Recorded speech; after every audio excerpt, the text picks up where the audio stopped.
Queridos, eu não posso dizer que eu sou da geração de Karate Kid. Você também não, viu, Alcides? A gente está mais para uma geração anterior.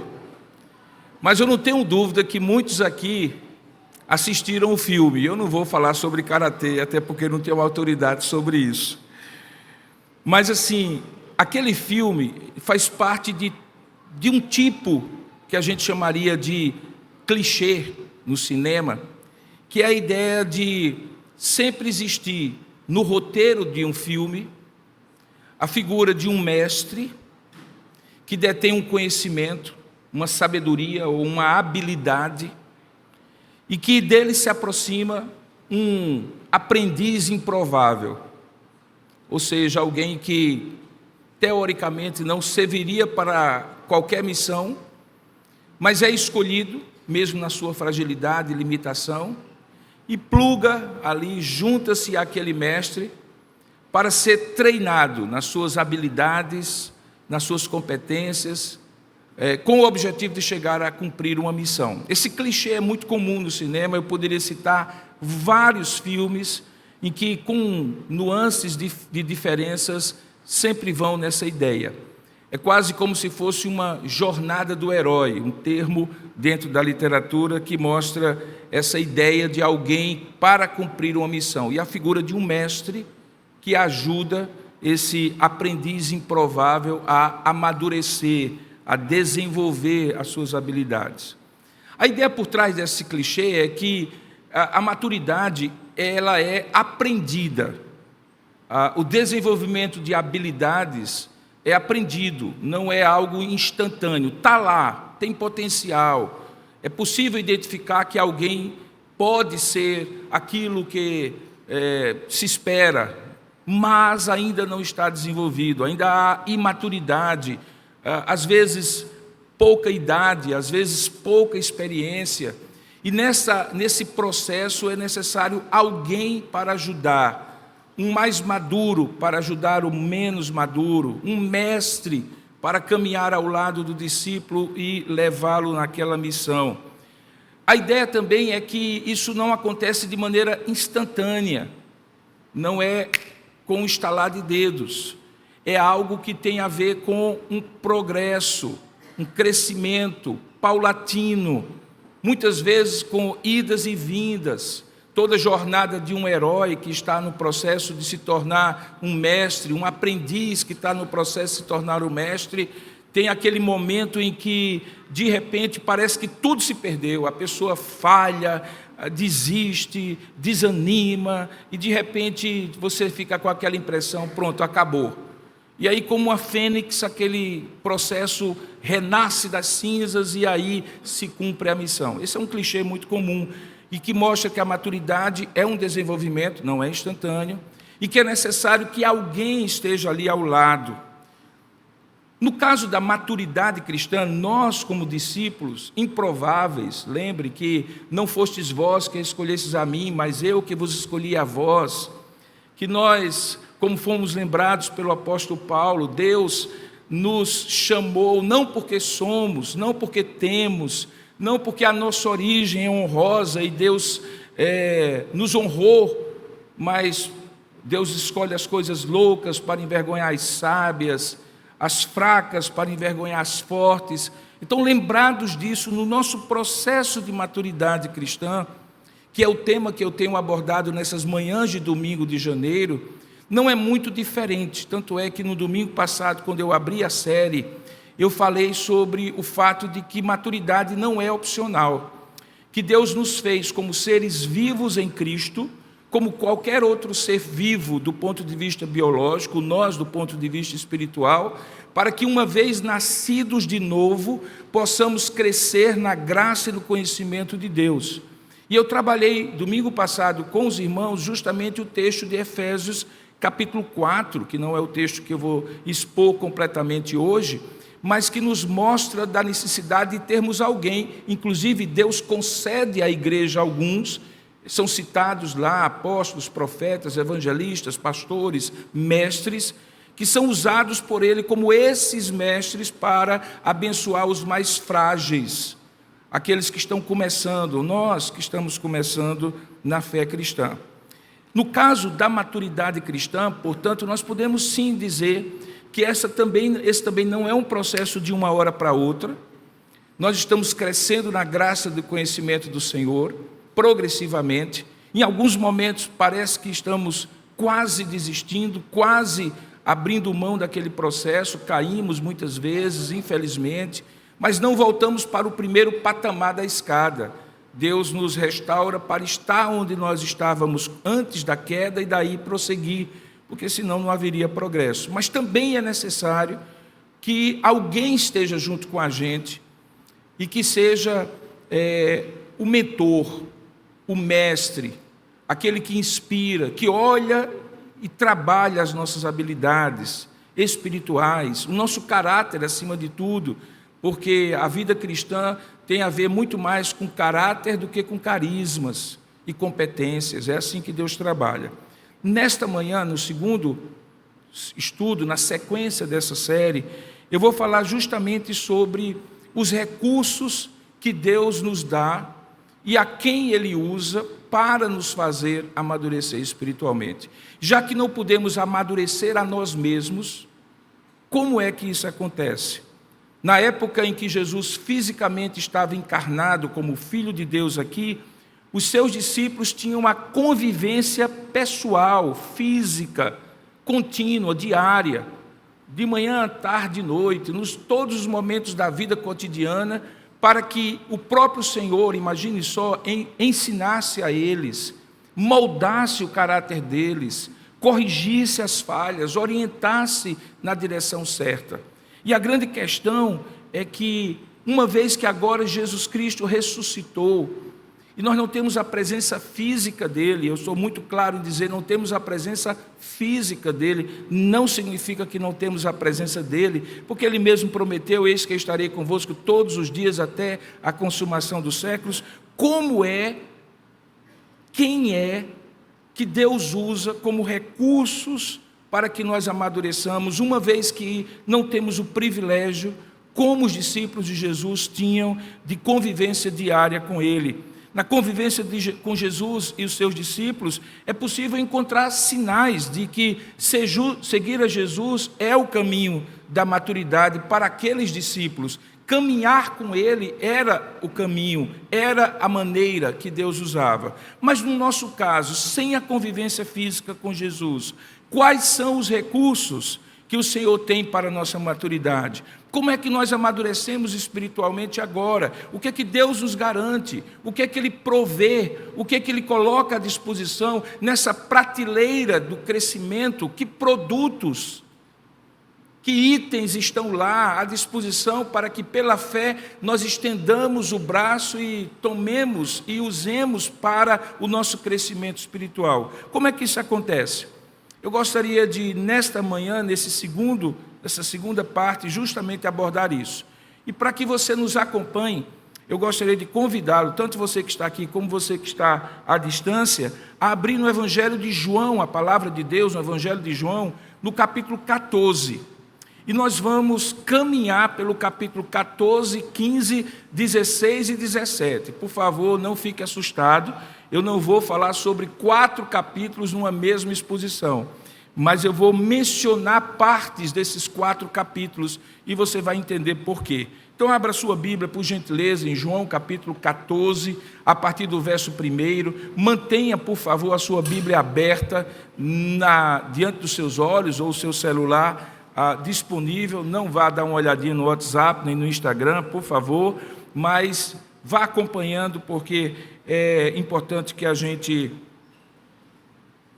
veja esse texto da palavra de Deus em vários momentos em que Jesus descreve. João capítulo 14, a partir do verso 1. Diz assim a palavra de Deus em João capítulo 14, a partir do verso 1. Começa João dizendo o seguinte, que não se turbe o vosso coração, credes em Deus, crede também em mim. Na casa do meu pai há muitas moradas, e se assim não fora, eu vô-lo teria dito, pois eu vou preparar-vos lugar. E quando eu for e vos preparar lugar, voltarei e vos receberei para mim mesmo, para que onde eu estou estejais vós também. E vós sabeis o caminho para onde eu vou. Disse-lhe Tomé: Senhor, não sabemos para onde vais, como saber o caminho?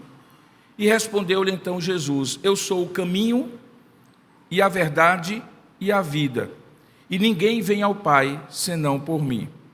Se vós me tivesseis conhecido, conhecereis também a meu Pai, pois desde agora o conheceis e o tendes visto. Que Deus abençoe a sua palavra lida. Amém. Ó Deus amado e querido Pai, abre o nosso entendimento, revela a tua palavra a nós pelo teu Espírito que está aqui conosco e em nós, porque a nossa mente é limitada e a nossa capacidade de compreender também. Por isso rogamos, ó Pai, dilata a nossa compreensão nessa hora, pela iluminação do teu Espírito, que é o mesmo Espírito que inspirou o apóstolo João, nosso irmão, a escrever essas palavras. Que toda a nossa mente, a nossa atenção estejam agora focadas em Ti e naquilo que será exposto, para que não estejamos aqui ouvindo o comentário de um homem sobre a Tua palavra, mas estejamos de fato ouvindo a Tua voz, ouvindo a Tua palavra. Fala, portanto, conosco e nós Te daremos toda a honra, toda a glória e todo o louvor, em nome de Jesus. Amém. Queridos, João capítulo 14 a 17 é uma das mais longas sessões do Evangelho de João, e eu diria dos 4 evangelhos. Ela é ambientada no momento em que Jesus está com os seus discípulos para a última ceia. Se você olhar no capítulo anterior, no capítulo 13, Jesus está ali com os seus discípulos para a última Páscoa que ele comemoraria, celebraria com eles. Há uma cerimônia que depois ficou conhecida como a cerimônia do lava-pés. Jesus aponta o traidor, tudo isso no capítulo 13, e em dado momento, João começa a fazer algumas reminiscências, inspirado por Deus e registrado na Escritura, dos diálogos que aconteceu entre Jesus e os seus discípulos, ou simplesmente as falas de Jesus, as instruções de Jesus durante aquela ceia longa. É possível que muita coisa do que foi dito, eventualmente, pela vontade de Deus, não foi inspirada para ficar registrada. Mas é verdade que tudo que está aqui não foi apenas da cabeça de João, o apóstolo, que ficou registrado, mas pelo Espírito de Deus, ele foi inspirado para registrar aquilo que está aqui. Portanto, quando nós olhamos capítulo 14, 15, 16 e 17, nós encontramos várias partes da conversa de Jesus no momento da ceia. Nós podemos até dividir claramente na sua Bíblia, talvez em português, com esses subtítulos, fica mais claro ainda, vários momentos diferentes. Por exemplo, no começo, no texto que nós lemos, Jesus passa a confortar os seus discípulos. Tanto é que ele diz assim: não se turbe o vosso coração, já que vocês creem em Deus, creiam também em mim. E ele começa a falar desta certeza de para onde ele iria e a certeza de que estaria preparando lugar para que os seus discípulos, depois da morte e ressurreição ou na sua volta, pudessem estar com ele. Vem a célebre frase: eu sou o caminho, a verdade e a vida, e ninguém veio ao Pai senão por mim. E naquele momento há um diálogo entre ele e Tomé sobre como chegar até ali, como caminhar naquela direção do propósito de Deus. Perceba que logo depois, Jesus começa a falar da sua relação com o Pai. Veja que ele diz assim, no versículo 9, disse-lhe Jesus, no versículo 8, desculpe, replicou Filipe: Senhor, mostra-nos o Pai, isto nos basta. E Jesus diz no versículo 9, há tanto tempo estou convosco e não me tens conhecido, quem me vê a mim, vê o Pai, e como dizes tu, mostra-nos o Pai. E aí ele começa a desenvolver em alguns poucos versículos, do versículo 10 ao versículo 15, a relação que ele tinha com o Pai e, consequentemente, como isso era desenvolvido da relação dele com os seus discípulos. No capítulo 16, no capítulo 14, ainda, verso 16, Jesus então introduz, no meio da conversa, um outro tema. Ele fala sobre o Consolador. Veja aí no verso 16 que ele diz: "E eu rogarei ao Pai, e ele vos dará outro Consolador, a fim de que esteja para sempre convosco." E ele vai falar desta obra do Consolador, que nós sabemos que é o Espírito Santo. No capítulo 15, começa uma outra sessão desse longo diálogo, onde Jesus usa uma metáfora, dizendo que ele é a verdadeira videira, versículo 1 do capítulo 15, "Eu sou a videira verdadeira, meu pai é o agricultor e vós sois os ramos." E aí ele fala dessa relação, dessa união mística, integrada, em que ele é comparado a uma videira e tem uma relação intrínseca, íntima, e essa videira representa essa caminhada dele com os seus discípulos. No capítulo 17, fechando o ciclo, ele vai fazer uma oração. Primeiro ele começa com a missão do Consolador, mas logo depois, no capítulo 16, ele fala sobre a missão do Consolador, e no capítulo 17 ele vai fazer uma oração intercessória pelos seus discípulos. Perceba que em todo essa continuidade, do capítulo 14 até o capítulo 17, Jesus está na convivência com os seus discípulos ali, ensinando coisas que eles viveram e coisas que eles haveriam de viver quando ele ressuscitasse, e que não passavam necessariamente por sua presença física, visto que ele seria ressuscitado. E é justamente quando ele projeta o que é que aqueles discípulos poderiam ter como garantia, que fica muito claro quais são os recursos que Deus tem, não apenas para aqueles discípulos, mas para todos os cristãos nos dias de hoje, para que eles continuem nesse caminho da verdadeira vida, que não é outra coisa senão o caminho da maturidade espiritual, para que eles cresçam na graça e no conhecimento do Senhor. E é justamente sobre esses recursos que eu gostaria de chamar a sua atenção à luz do texto sagrado. E a primeira menção que eu faço é que Deus garante o nosso crescimento espiritual pela presença do Espírito Santo em nós. Veja, o Consolador, o Espírito Santo, conforme a promessa que Deus dá por meio de Jesus, não é uma força, não é uma energia que nós podemos acessar, não é uma bateria de lítio espiritual que tem uma longa duração e que nós podemos plugar a nossa vida e de maneira utilitarista, funcionalista, pragmática, usar. O Espírito Santo é a terceira pessoa da Trindade. Ele tem uma missão eterna, como o Pai e o Filho o têm. Essa missão eterna pode ser dividida entre antes da encarnação de Cristo, na encarnação de Cristo e depois da encarnação de Cristo. Antes da encarnação de Cristo, o Espírito Santo tem uma obra desde a criação, quando ele era o Espírito que repousava sobre a face das águas na criação, de fazer com que todo o propósito de Deus, triuno, Pai, Filho e Ele mesmo, seja cumprido. Ele é o operador por excelência. Ele é a força motriz nesse sentido, de não ser despersonalizado, mas ser aquele executivo da obra de Deus na antiga aliança. E é por isso que é Ele quem inspira as palavras de todos que registram a Escritura, é por isso que é Ele que empodera profetas, reis e sacerdotes, habitando provisoriamente para que eles cumpram a missão que eles tinham da parte de Deus.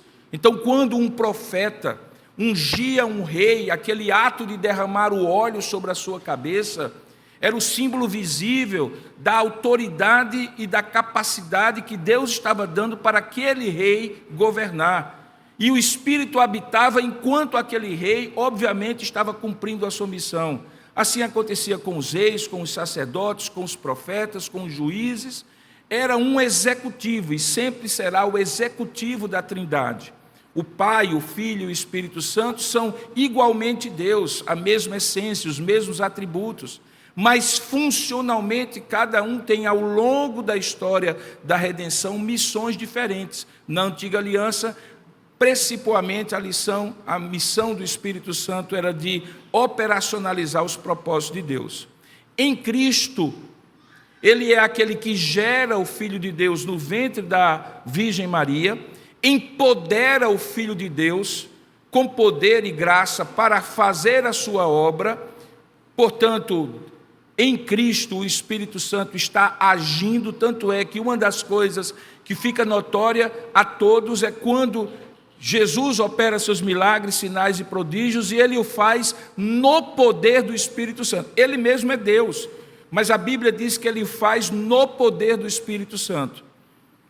Quando Jesus ressuscita e vai ao Pai, começa uma nova fase da obra do Espírito Santo que Jesus descreve a partir do verso 16.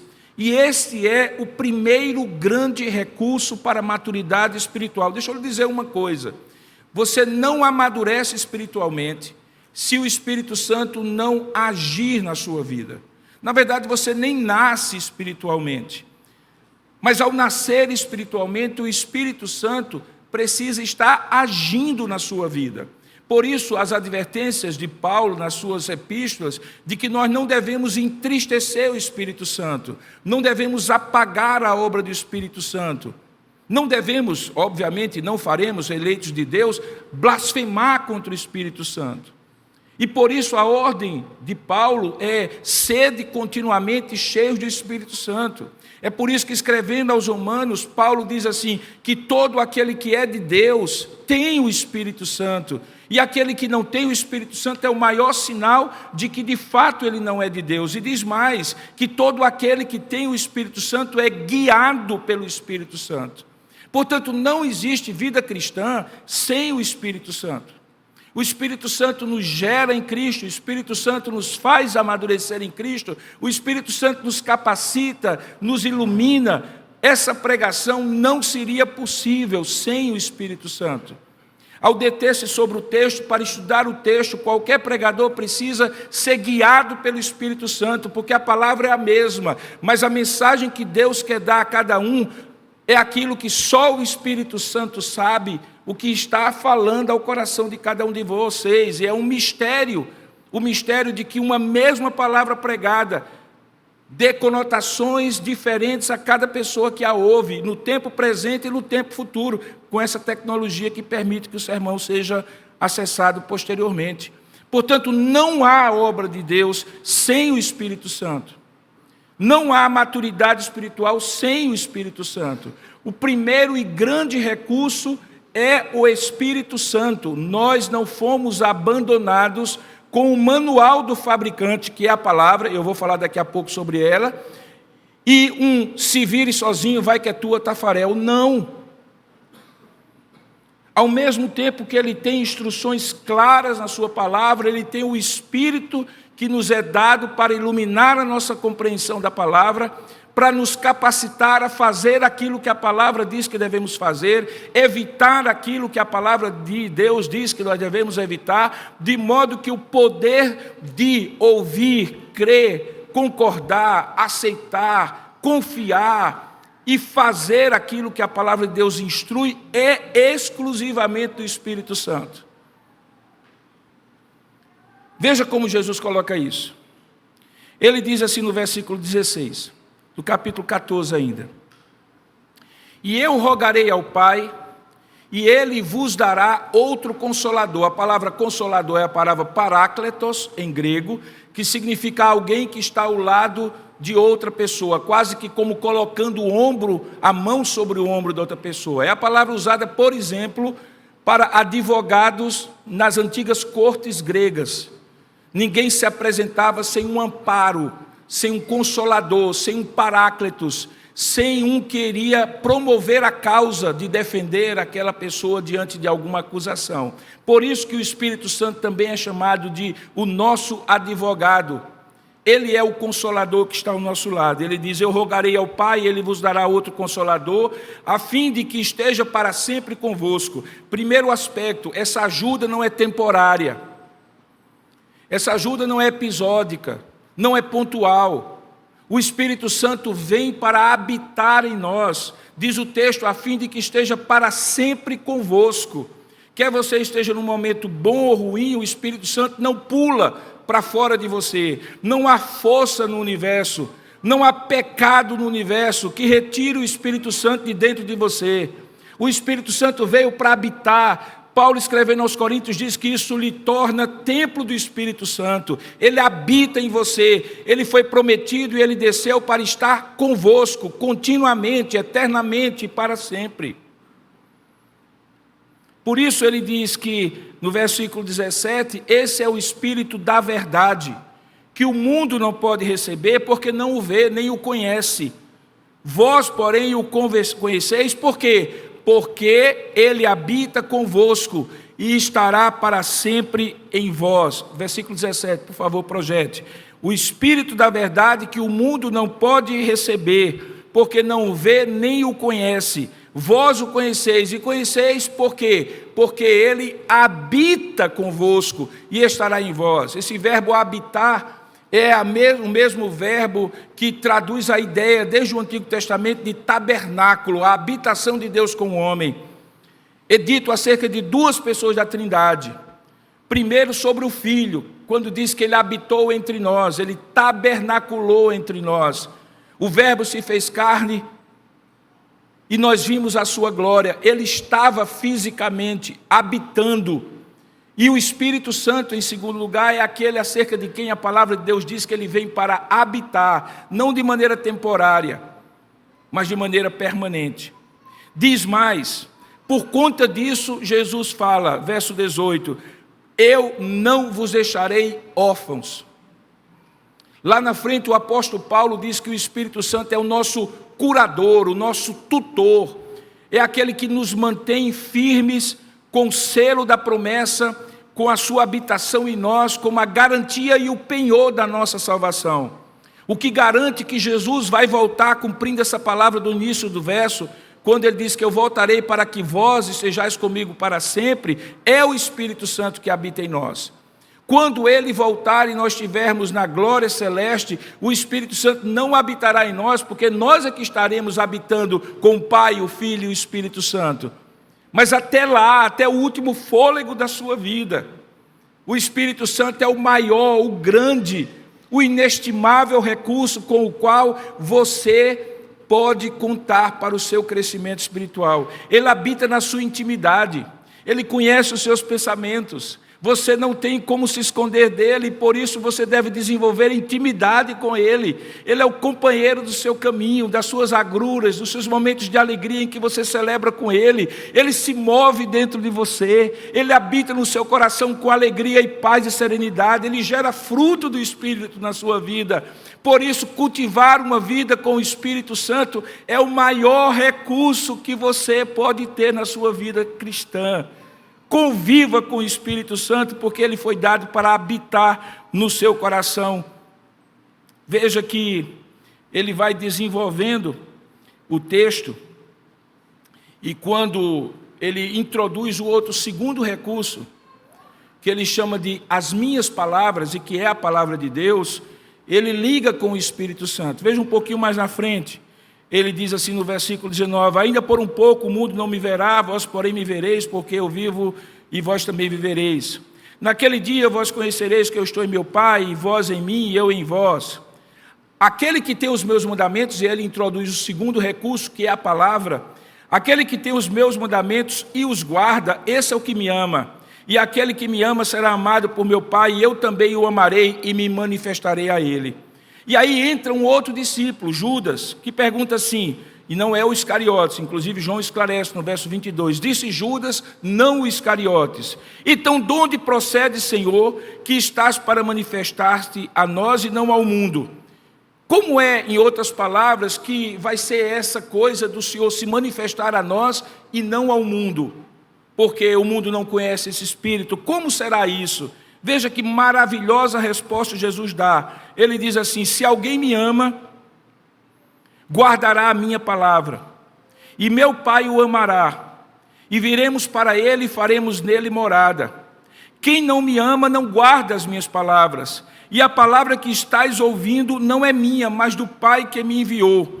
E eu vos tenho dito, estando ainda convosco. Ele liga então o Espírito que habita neles, ou ele mesmo que estava presencialmente com os seus discípulos, à sua fala. Isso é uma das coisas mais coerentes do cristianismo. O cristianismo não é uma regra de falas, de mandamentos, de valores e de princípios desassociado de uma convivência com o divino.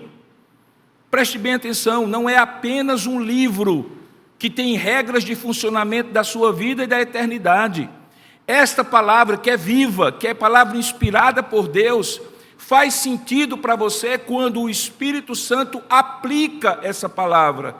Senão ela continuará sendo palavra de Deus, palavra verdadeira, mas não terá nenhum efeito sobre você. E essa era a razão porque antes do Espírito Santo agir na sua vida, você lia a Bíblia e não entendia nada. Você lia a Bíblia e não sentia nada.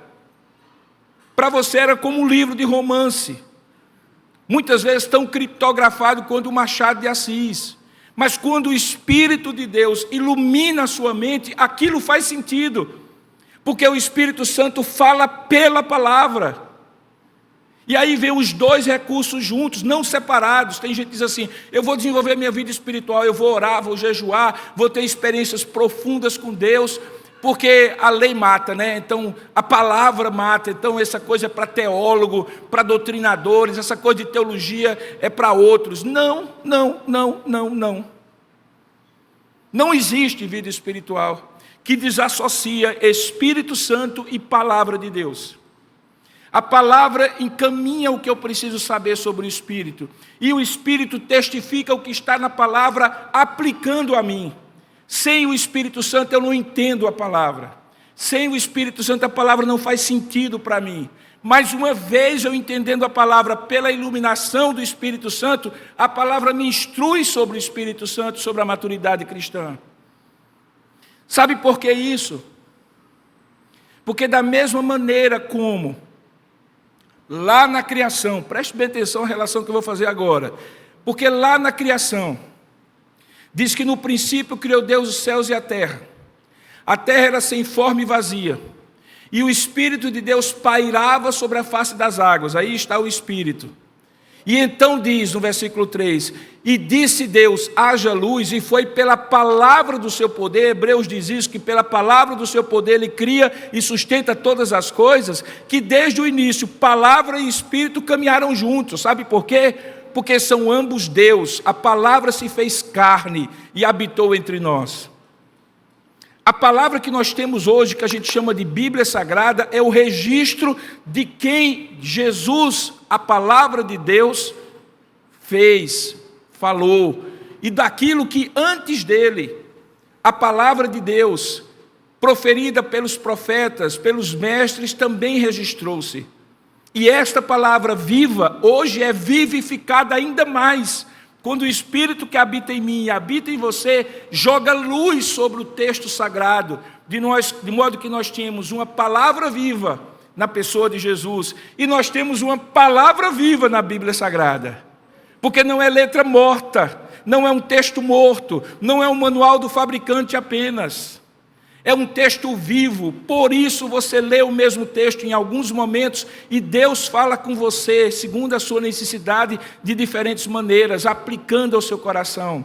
Por isso que você pode ler o mesmo texto dezenas de vezes, e aquele texto não fazer sentido para você, até que de repente, em um determinado momento, o Espírito chama a sua atenção, toca a sua alma, move a sua volição, e você vê aquele texto pulando, abrindo-se para você, e você dizendo assim: gente, como é que eu não vi isso antes?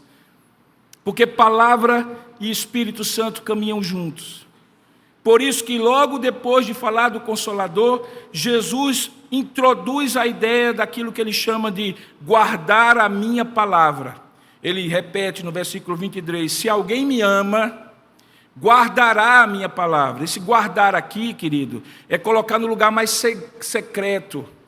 De que modo pode o jovem guardar puro o seu coração, observando a sua vida segundo a palavra?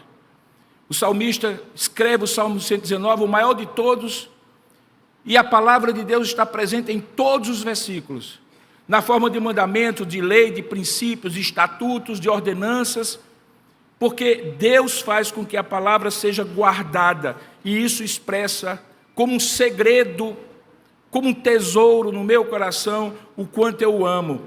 E aí ele introduz essa palavra. Mas veja, esses discípulos viviam um dilema, um grande privilégio por um lado, e um dilema por outro. Imagine que você é um discípulo de Jesus, um apóstolo de Jesus. Você tem um grande privilégio de estar ali convivendo com a palavra encarnada, que é Jesus. Enquanto ele está ali com você, ele ensina tudo, ele orienta tudo, ele corrige tudo, você está ali junto com ele. Mas aí ele morre. Ao contrário de tudo aquilo que você imaginava, que aquilo iria se eternizar e que não haveria um intervalo, houve. E durante aqueles 3 dias, o desespero que certamente tomou conta de muitos daqueles discípulos, com medo de passarem pela mesma situação de morrerem, também era o desespero de não ter a quem consultar. Você está ali convivendo com Jesus 3 anos e meio, dormindo, acordando, comendo, vivendo, passando o seu dia com Ele. Qualquer coisa, e aí, Jesus, como é que faz nessa hora? E aí, Senhor, o que é que o Senhor nos orienta? Isso é bom demais, né? Já seria bom ter um bom mestre ao seu lado, 24 horas por dia, imagina um mestre dos mestres. Mas aí ele morre. Ele morre e bate aquele desespero da ausência. E aí, naquele momento em que Jesus está se despedindo, e daí você entende, olha, não se turbe o vosso coração, eu estou entendendo o que está passando no coração de vocês. Eu estou indo, e eu vou preparar lugar. E quando o lugar estiver preparado, eu voltarei. Eu voltarei e trarei vocês comigo. E vocês sabem o caminho para onde eu vou. Vocês sabem para onde eu vou. E aí Tomé disse, mas como, Senhor? Nós não sabemos nem o caminho, como é que nós sabemos o destino? E aí ele começa a desenvolver a ideia de que o caminho até chegar a uma convivência eterna, que era o que eles desejavam, mas que foi interrompido pela morte, ou será interrompido pela morte, é a presença de alguém tão divino quanto Jesus, e por isso ele chama de outro consolador. A palavra que ele usa, o termo que ele usa para outro é a palavra halos, que em grego significa outro de natureza semelhante, como essa cadeira é halos com essa outra, ou seja, é diferente, mas é a mesma matéria e essência. É uma palavra diferente de outro termo grego que traduz a ideia de outro, que é a palavra heteros, de onde vem todos os heteros da nossa língua popular portuguesa. É o halos, é o mesmo Consolador, sendo uma outra pessoa. E aí ele diz, esse Consolador estará convosco. E dentre as coisas que ele fará, ele ensinará a vocês. Ele fará lembrar todas as coisas que eu os tenho ensinado. Então vocês não vão ter um problema de continuidade aqui. Eu não estarei fisicamente com vocês. Eu estou indo preparar lugar. Mas enquanto eu estiver lá, eu rogarei ao Pai e Ele vos enviará o Espírito Santo. E olha que coisa maravilhosa o que ele diz aqui. Isto vos tenho dito, verso 25, estando ainda convosco. Veja, ele está dizendo, isso eu estou dizendo pessoalmente, fisicamente. Vocês estão me ouvindo, estão me vendo. Isso é uma coisa. Mas o Consolador, o Espírito Santo, a quem o Pai enviará em meu nome, olha que coisa maravilhosa.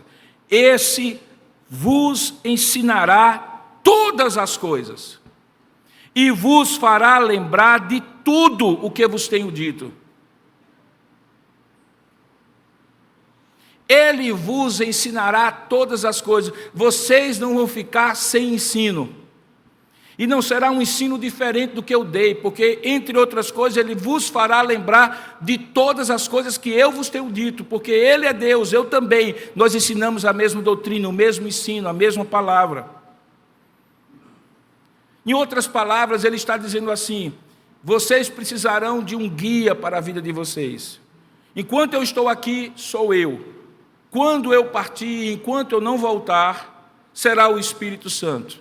E nesse guiar, que hoje é comigo, amanhã será com o Espírito Santo, A palavra que eu ensino aqui será a palavra que ele vai ensinar lá. E tem mais uma coisa: ele vos fará lembrar de toda a verdade.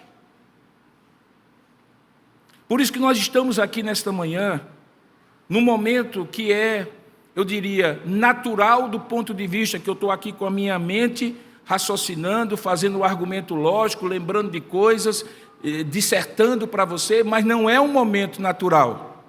A minha convicção mais profunda, quase chegando aos meus 40 anos de ordenação e mais de pregação, é que Deus está falando com você.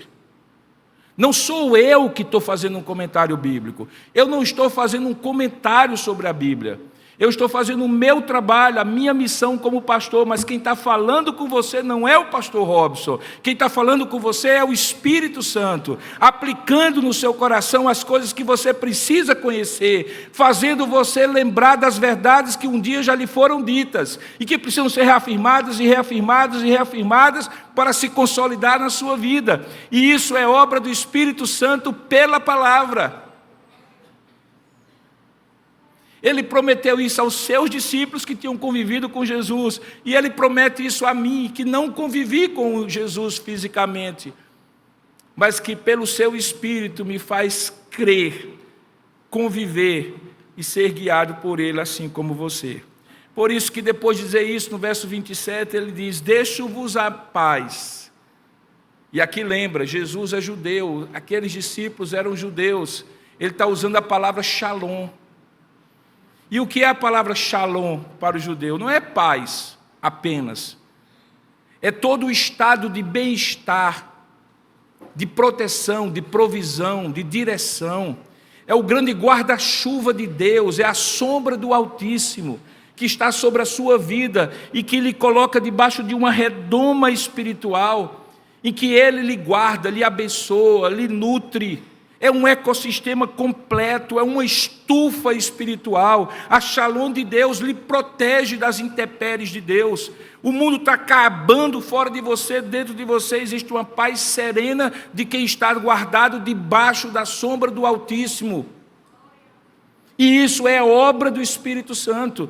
Por isso que é impossível de compreender como você pode estar passando pela maior luta, pela maior provação, que faria você desistir da sua fé, e de repente aquilo é usado para você amadurecer. Como? O que vem para me matar me fortalece, porque Deus filtra pela sua shalom a compreensão que você tem do momento que você está passando, e lhe faz crescer na graça e no conhecimento do Senhor. Isso é uma obra espiritual. Não precisa aparecer um anjinho tocando os sinos para você entender que é Deus que está agindo na sua vida. Deus age no silêncio de uma alma serena, quando o Espírito Santo derrama sobre a sua vida a shalom de Deus. E isso é obra do Espírito Santo que habita em você. Se houvesse tempo eu iria falar mais coisas. Mas em capítulo 15, no capítulo 15, ele apresenta para nós o terceiro recurso. Veja, primeiro recurso, o Espírito Santo, que não é desassociado da palavra. Eles não são assim, produtos diferentes que você usa de maneira utilitária e pragmática. Hoje eu vou querer macarrão com almôndegas. Não, amanhã eu vou querer picanha com feijão verde. Eu estou falando de comida porque já está me dando fome, eu não tomei café direito. Mas enfim, você sabe do que eu estou falando. Um à la carte que você escolhe. Ou mesmo um self-service que você faz o seu próprio prato. Não é isso. As coisas estão aqui ligadas, porque na verdade elas são uma só. É o grande recurso de Deus, o Espírito Santo, a palavra. Mas aí ele introduz um terceiro. E o terceiro está aqui, no capítulo 15. E ele vem na forma de uma metáfora. Ele diz assim, imagine, não sei se você já foi para um lugar em que se cultiva uvas, né? Videiras. Não é uma árvore grande, com caule forte, como uma mangueira, que lá em cima é que estão os frutos. Na verdade, videira precisa de treliças, precisa de armações, porque ela é uma ramagem. Ela vai enramando e aqueles cachos de uva ficam suspensos, porque não podem tocar no solo, porque se tocar no solo apodrecem, então eles ficam suspensos. É uma grande ramagem que é montada ali. Então imagine agora, por favor, o que Jesus está dizendo. Você tem que colocar agora a sua imaginação para funcionar. Ele diz assim: eu sou a videira verdadeira. É uma videira só. E ele é a videira verdadeira. Meu pai é o agricultor. Veja a metáfora que ele está usando. Foi meu pai que me colocou aqui. Eu não vim de moto próprio, foi meu pai que me enviou, dizia Jesus. Eu não vim por intenção própria, foi ele que me enviou. E aí ele diz: todo ramo dessa videira, e se você sabe, imaginou já ou já viu, você sabe que os ramos se espalham por metros e metros de um lado e do outro. Até às vezes você não sabe se aquele ramo é daquela videira que está mais próxima ou daquela outra que está um pouco mais distante, porque fica tudo entrelaçado ali.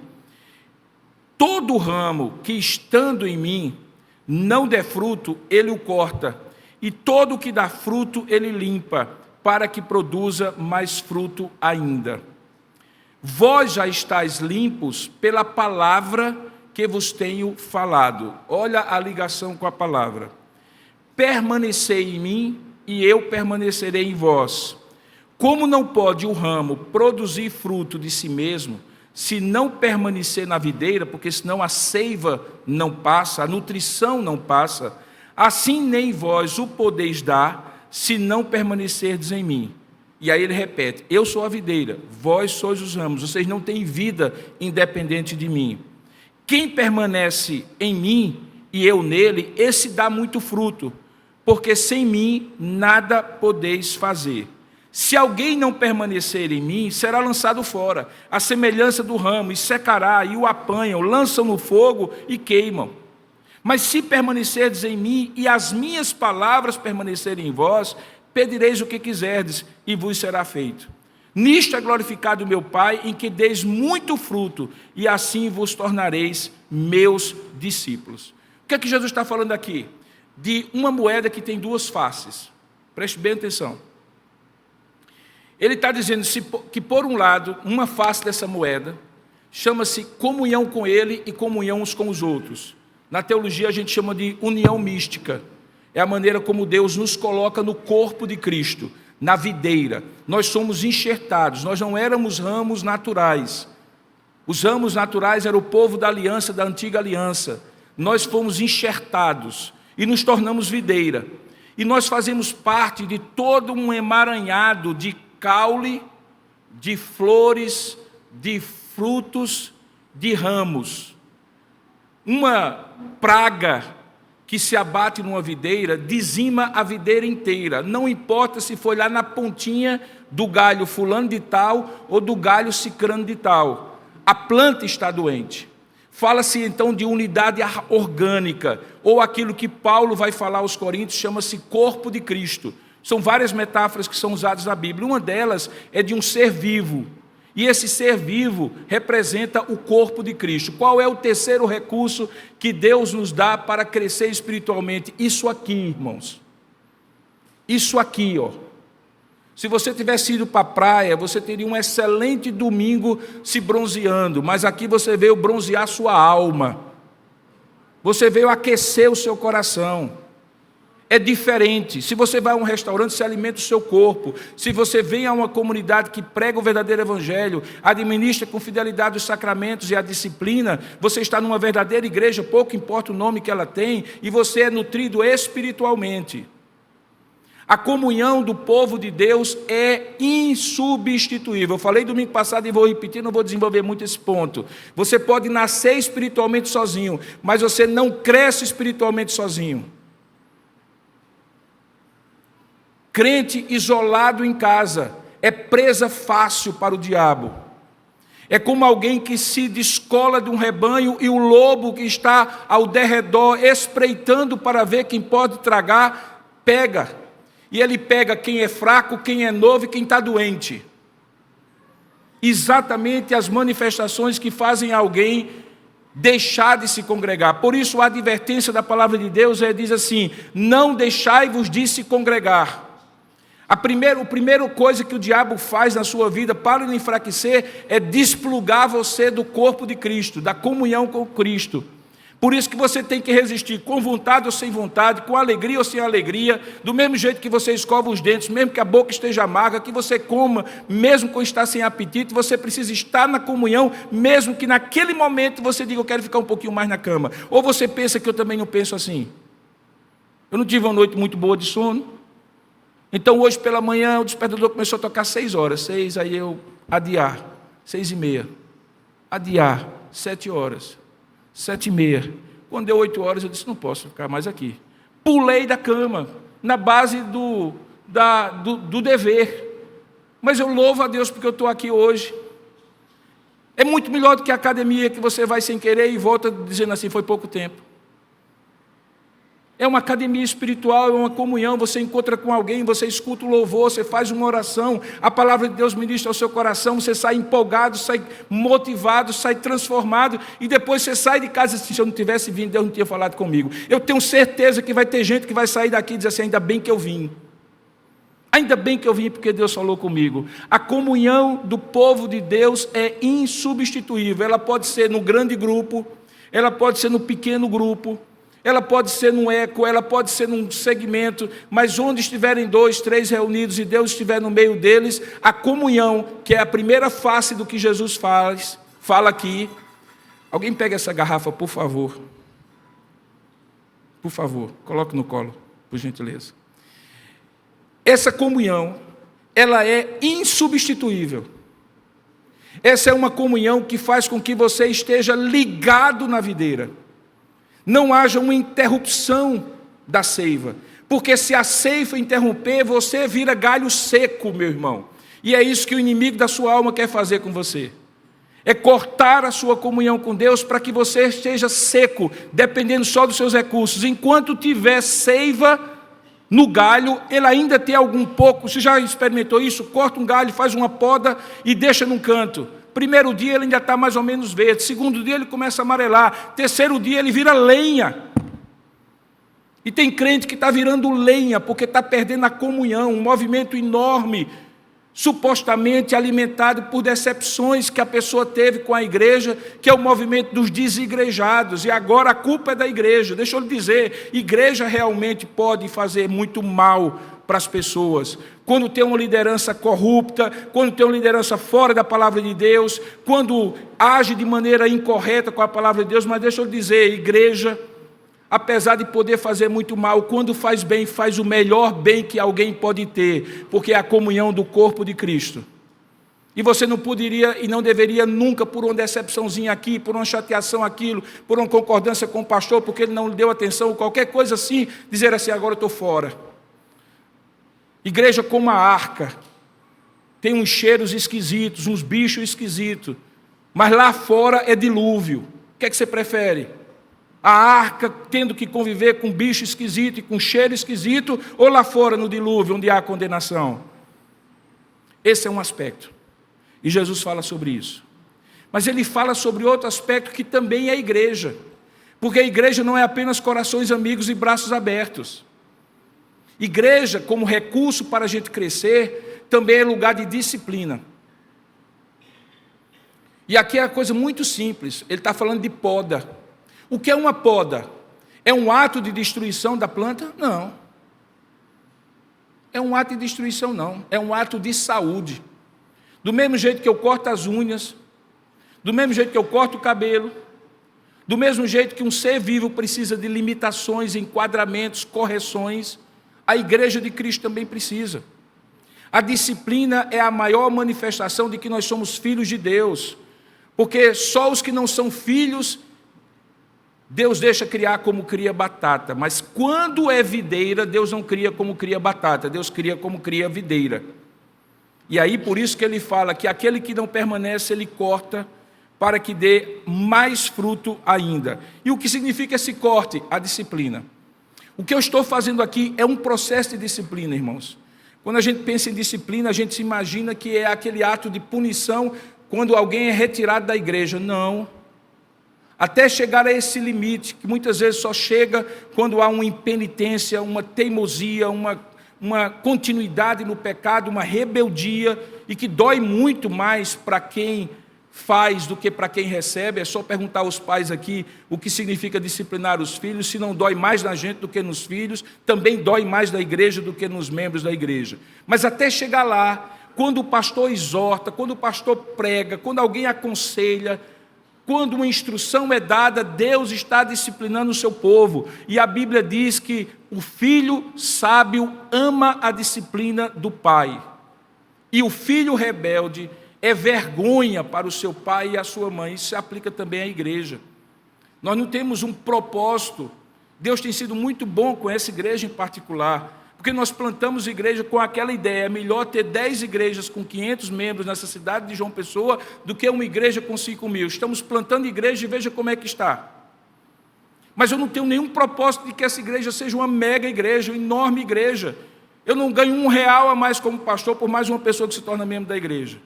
Então, nesse interesse mercantilista eu tenho e não tenho o mesmo que ganhasse. Mas quando eu vejo Deus agindo aqui, eu tenho que pensar assim: é para qualquer um, mas não é para todos. É para qualquer um que sinceramente diz assim: eu quero me tornar membro dessa igreja, eu quero ser instruído dessa palavra e eu quero estar debaixo dessa disciplina. A disciplina da exortação, da orientação e, se preciso for, de outras medidas, para que você, como um filho inexperiente, como um discípulo que está no processo de amadurecimento, seja corrigido.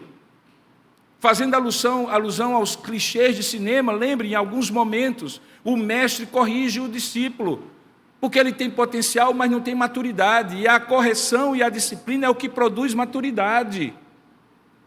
Então, se por um lado dessa moeda, fazer parte da videira verdadeira, permite que você tenha vida e você não deve se desplugar dela, porque a vida está nos ramos, vindo da videira e nutrindo tudo isso. Por outro lado, se preciso for, é preciso podar em alguns momentos essa videira para que ela floresça.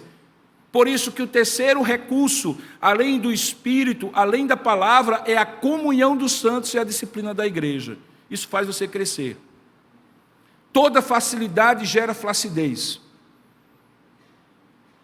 E se as coisas com Deus fossem à l'aventure e à Narrier, do jeito que você quisesse, personalizado, eu gostaria que fosse assim, eu gostaria que fosse assado, tal, e isso, infelizmente, hoje está impregnado no meio cristão, por isso que as pessoas circulam entre as igrejas, e algumas, não todas, mas algumas fazem isso de maneira muito irresponsável, porque não entendem que arrancar uma planta de um canto para plantar na outra tem alguns traumas envolvidos no processo, mas o fato é que quando você está debaixo da comunhão do povo de Deus e da disciplina do Senhor, você cresce espiritualmente.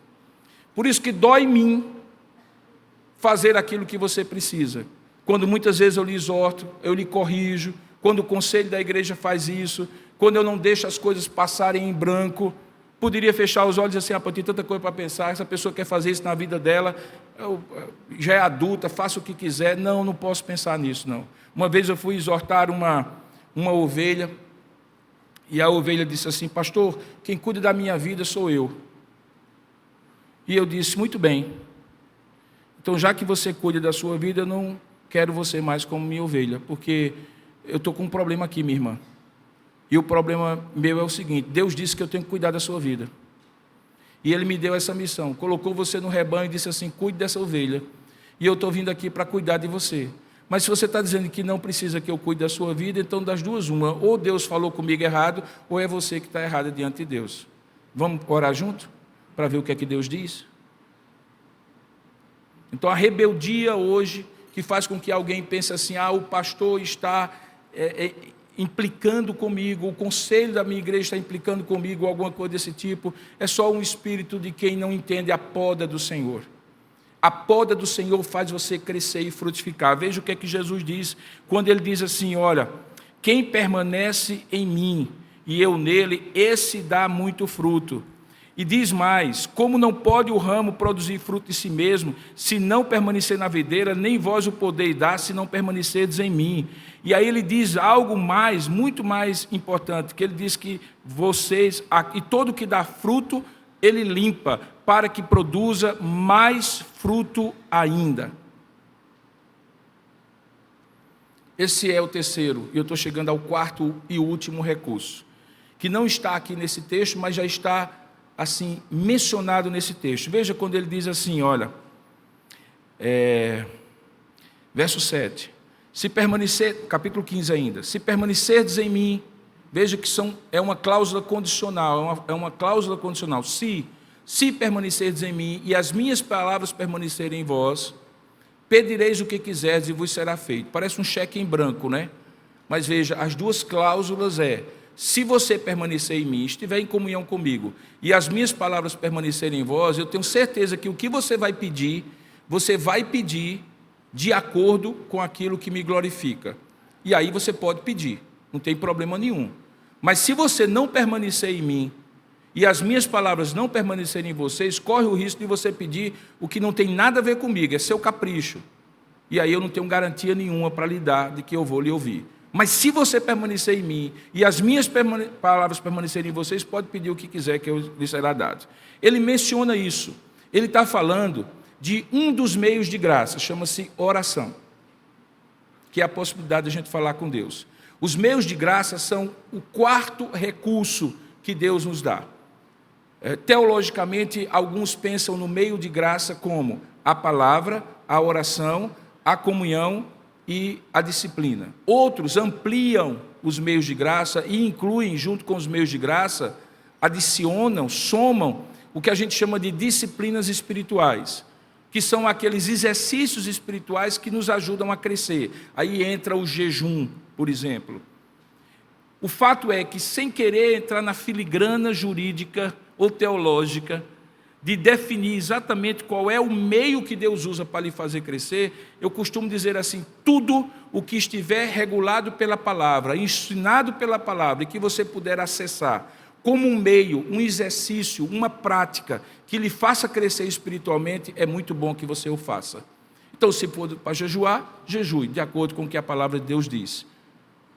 Se é para ler na palavra, não apenas leia, como se eu estivesse lendo um romance. Medite na palavra, porque é isso que a palavra de Deus diz. Então ele menciona isso. Ele menciona os meios de graça por meio de um exemplo, que é a oração. Os meios de graça, na nossa teologia, não são a graça em si mesmo.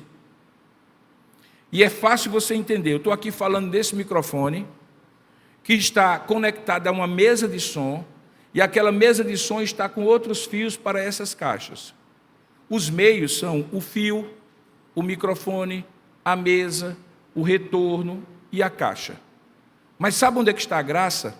Não está em nada disso. Isso é apenas um meio de graça. A graça está na energia elétrica que energiza todo esse processo e permite que ele seja captado, sintetizado e expandido para o seu conhecimento. Meio de graça não substitui graça. Meio de graça é a maneira como você acessa a graça de Deus. Por isso que ninguém é mais abençoado porque jejua mais, nem mais abençoado porque ora mais. Mas, curiosamente, quando você ora mais e jejua mais, você é abençoado. Não é um fim em si mesmo, é um meio para o fim que Deus coloca. Por isso que você não deveria negligenciar isso. Por isso que você não deveria negligenciar isso. É o seu cardio diário. É a sua academia espiritual diária.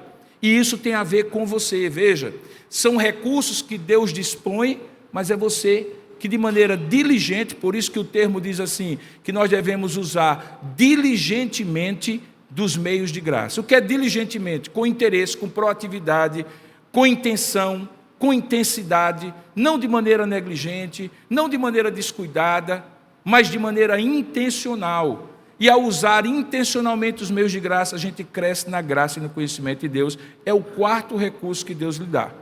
E para ilustrar isso, nada melhor do que ver exatamente o que Jesus fez. E aí a gente pula para o último dos 4 capítulos, que é o capítulo 17. Eu não vou expor todo o capítulo por si só daria um sermão, um estudo, mas preste bem atenção. Quando chega no capítulo 17, Jesus faz uma oração, que a gente conhece como oração intercessória de Jesus, ou oração sacerdotal, porque o sacerdote é quem intercede pelo povo. Essa oração, eu tenho por convicção que ela é uma espécie de esboço do que Jesus está fazendo hoje no céu. Deixa eu explicar para você. Depois da ressurreição, Jesus foi assunto aos céus. E diz a palavra que ele está à direita intercedendo por nós. Então, quando eu pergunto assim, na minha elucubração teológica, pelo que Jesus está pedindo ao Pai quando está lá juntinho dele no trono de Deus? Ele está pedindo por quê? O que é que ele está pedindo? Será que ele está pedindo para eu ter um carro novo? Será que ele está pedindo para eu ter um apartamento novo? Para eu fazer aquela viagem de férias? Jesus tem tempo de pedir essas coisas por mim e por esses outros 8 bilhões de pessoas na face da terra? Será que ele tem esse tipo de interesse? Aí quando eu olho a oração que Jesus faz, aí eu descubro, não, Jesus está noutra vibe. Ele está orando ao Pai por coisas que são realmente essenciais. E todas elas estão relacionadas à minha maturidade espiritual. Hoje, a obra de Deus, por meio de Jesus Cristo, é estar à direita do Pai, intercedendo por mim, para que eu e você amadureçamos, irmãos, porque este é o propósito de Deus. Nós temos 2 intercessores, o Espírito Santo, que nos ajuda a interceder quando as nossas palavras são limitadas. Diz que ele geme em nós com gemidos inexprimíveis, traduzindo a nossa agonia de alma ao Pai, em palavras que o Pai entende e que eu não consigo expressar. É a intercessão do Espírito Santo em mim, é o primeiro intercessor que eu tenho, habita em mim. Por isso que a gente não deve estar preocupado com palavras bonitas, a gente precisaria estar preocupado com palavras corretas. A gente tem que orar de acordo com a palavra de Deus, mesmo que as nossas vozes sejam e as nossas expressões sejam limitadas. Mas nós temos um segundo intercessor além do Espírito Santo, estou encaminhando para o final, que é o próprio Jesus diante do Pai. Nós temos o Espírito Santo em nós e à direita do trono de Deus nós temos um intercessor. Ele intercede por nós dia e noite, porque chega ao trono de Deus acusações do tentador. E ele, como advogado, lembra que eu falei que ele é o Paráclitos, o que coloca a mão no ombro, ele coloca-se lá e diz assim, é verdade, mas o preço está pago. Ele fez isso mesmo, mas o sangue já foi derramado. É isso mesmo, mas o Espírito Santo está intercedendo, ele lhe dando convencimento e arrependimento. Ele é falho mesmo, mas ele está crescendo na graça e no conhecimento do Senhor. Ele é imaturo mesmo, mas ele está amadurecendo. Eu imagino, na minha imaginação, que são coisas assim que o Espírito Santo intercede por mim no meu coração e que Deus ouve Jesus intercedendo por ele à destra do Pai. E isso fica muito claro quando eu vejo a oração sacerdotal. Se tempo eu tivesse, eu iria mostrar para você os pedidos que Jesus faz, mas eu quero destacar somente um, e somente um para a gente encerrar. Veja, diz o texto, que tendo Jesus falado estas coisas, ele estava se referindo a tudo o que aconteceu antes, ele levantou os olhos e disse assim, capítulo 17, verso 1, Pai, é chegada a hora, glorifica a teu filho, para que o filho te glorifique a ti, assim como lhe conferiste autoridade sobre toda a carne, a fim de que ele conceda a vida eterna a todos que lhe deste. E a vida eterna é esta, que te conheçam a ti, o único Deus verdadeiro, e a Jesus Cristo a quem enviaste. Eu te glorifiquei na terra, consumando a obra que me confiaste para fazer. E agora glorifica-me, ó Pai, contigo mesmo, com a glória que eu tive junto de ti antes que houvesse mundo. E aí ele continua nesse diapasão, e aí num determinado momento, ele diz no versículo 9, é por eles que eu rogo. É por eles que eu rogo. Por eles quem? Pelos discípulos. Depois ele vai dizer, não somente aqueles que estão diante de mim, mas aqueles que haverão de crer. E ele diz assim, é por eles que eu rogo, não pelo mundo, mas por aqueles que tu me deste, porque eles são teus. Ele roga por nós, junto com o Pai. Por isso que eu digo que ele é uma antecipação do que ele está fazendo junto ao Pai. Porque mesmo não tendo ainda morrido e ressuscitado, ele já pedia a Deus, intercedia a Deus por eles. E aí ele pede uma série de coisas, uma delas, que é o que eu quero destacar, é quando ele diz assim, não, verso 15, não peço que os tires do mundo, e sim que os guardes do mal. Eles não são do mundo, como também eu não sou. Santifica-os na verdade. a tua palavra é a verdade. O caminho da maturidade cristã é o caminho da santificação. E santificação não é se tornar um santarrão. Santificação não é sinônimo de santimônia. Santimônia, se você procurar no dicionário, se você nunca ouviu essa palavra, você vai descobrir que é uma adesão irrestrita a princípios religiosos. Deus não quer que nós nos tornamos santarrões, santimônios.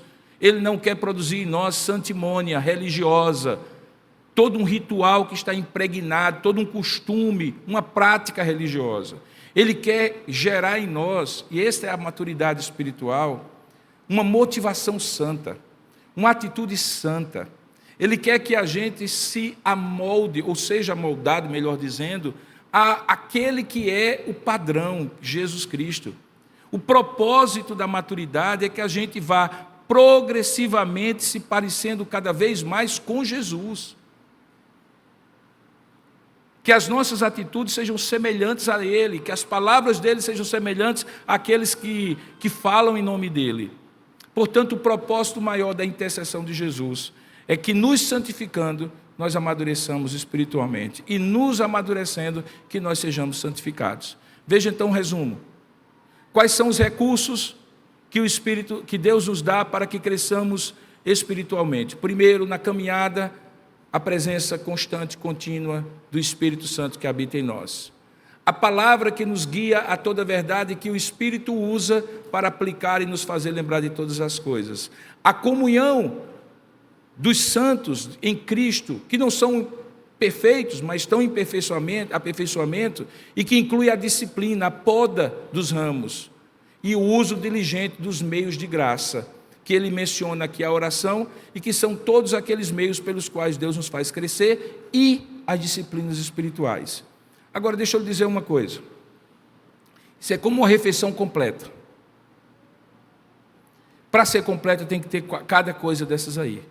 E isso a gente faz e vive e convive no dia a dia da nossa existência. Maturidade é algo cotidiano.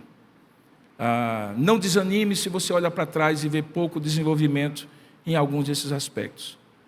Não se empolgue se você está passando por uma fase, porque você passa por uma fase de muito entusiasmo, mas entusiasmo espiritual não é a mesma coisa de maturidade espiritual. Toda maturidade espiritual produz entusiasmo, mas nem todo entusiasmo reflete maturidade espiritual. Portanto, é preciso adensar, aprofundar na palavra. No próximo domingo, nós estaremos juntos, no terceiro estudo, a terceira pregação, no domingo, pela manhã, às 9 horas. Eu lhe convido a estar aqui. Nós estamos tentando traçar uma caminhada de maturidade espiritual. E é isso que eu gostaria que você usufruísse desse começo de ano. Eu estava falando com uma pessoa ontem, por telefone, aconselhando a pessoa por telefone, e ela disse assim: sabe, pastor, eu estou precisando de um reset financeiro na minha vida. E essa pessoa vai abrir falência e vai usar o recurso da falência como uma maneira de se livrar de dívidas, recuperar-se. Eu sei que o termo técnico, os juristas aqui me perdoem, não é exatamente falência, mas é basicamente isso. Você diz assim: não posso pagar, eu estou corrigindo aqui a minha vida, eu preciso de um reset espiritual. E eu digo: rapaz, isso tem consequências. Preste bem atenção, porque o efeito imediato parece ser benéfico, mas tem consequências. Procure um jurista, procure um especialista para lhe ajudar. Mas tem uma coisa que eu quero lhe dizer. E ele disse: pode falar, pastor. Ele disse assim: você não precisa de um reset somente financeiro na sua vida, não. Eu tenho lhe acompanhado há alguns anos, e você precisa de um reset espiritual na sua vida. E eu vou lhe dar um texto que se encontra em Apocalipse capítulo 2, verso 14, onde Deus fala e diz assim: tenho, porém, contra ti, que abandonaste o primeiro amor. Veja onde você caiu, arrependa-se e volte à prática das primeiras obras.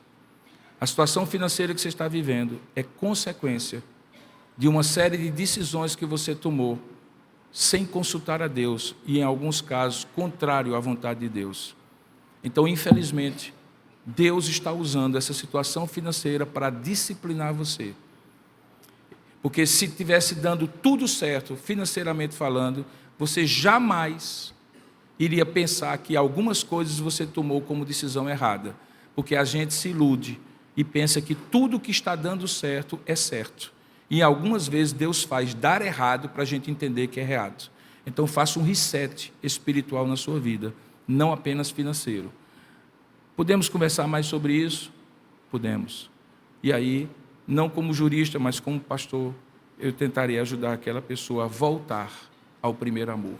Talvez seja o que você precisa hoje, e eu lhe convido também a pensar à luz do que foi ministrado, como você pode retomar uma caminhada de maturidade espiritual, porque talvez no caminho você focou em outras coisas e esqueceu a ordem de Jesus. Buscai primeiro o reino de Deus e a sua justiça, e as demais coisas serão acrescentadas. Que Deus nos abençoe. Amém. Curva a sua cabeça por um instante. Vamos orar e pedir a bênção do Senhor sobre nós. Ó Deus amado e querido Pai, pedimos a Tua bênção sobre a palavra que foi ministrada. Pedimos que ela seja aplicada aos corações, que o Teu Espírito Santo incomode, haja, realize a obra que essa palavra foi destinada a realizar. Que nenhum de nós saia daqui incólume, pensando, Senhor, que não foi consigo, que pode não tomar nenhuma atitude, quando na verdade Tu queres que assim façamos. Ajuda-nos, iluminados pelo Teu Espírito, a tomar a atitude adequada diante do que nos foi ministrado, de acessar os recursos que o Senhor tem nos dado e de exercitar as maneiras pelas quais nós crescemos espiritualmente. Abençoa esse povo que se chama pelo Teu nome, abençoa a minha vida. Eu também preciso crescer. Eu te peço que o Senhor me ajude a crescer cada vez mais, e aos meus irmãos aqui também, em nome e para a glória de Jesus. Amém.